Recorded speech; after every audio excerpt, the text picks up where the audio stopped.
এইবাৰ মামাহঁতৰ ঘৰ তাকো চাইকেলত হে ৰাইজ ভাইব দা হিয়াৰ ৰাতিপুৱাই ওলাই দিলোঁ মামাহঁতৰ ঘৰলৈ বুলি কিন্তু অকলে নহয় দেই ৰাইজ মই আপোনালোক আৰু এই খালী ৰাস্তাটো ৱাও কি কিলাৰ কম্বিনেশ্যন নহয় জানো এইটো টাইমত বেছিকৈ ল'ৰা ছোৱালী পাম স্কুললৈ যোৱা ল'ৰা ছোৱালী বা নাইট শ্বিফ্ট কৰি যোনবিলাক আহে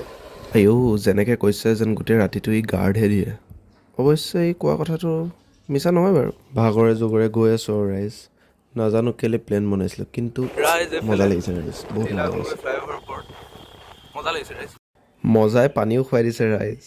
আৰু এইফালে এয়া চাওক বহুত ধুনীয়া সঁচাকৈ অসমখন বহুত ধুনীয়া ৰাইজ বাইক নাথাকিলে কি হ'ব চাইকেলত ঘূৰিছোঁ চাইকেলত এক্সপ্ল'ৰ কৰিছোঁ ৰাইজ ফাইনেলি মামাহঁতৰ ঘৰ সোমাম আৰু আজি যে চব শ্বকড হৈ যাব সেইটো পূৰা চিয়'ৰ আছিলোঁ ৰাইজৰ তেনেকুৱাই হ'ল চ' আজি ভিডিঅ' ইমানলৈ আছিল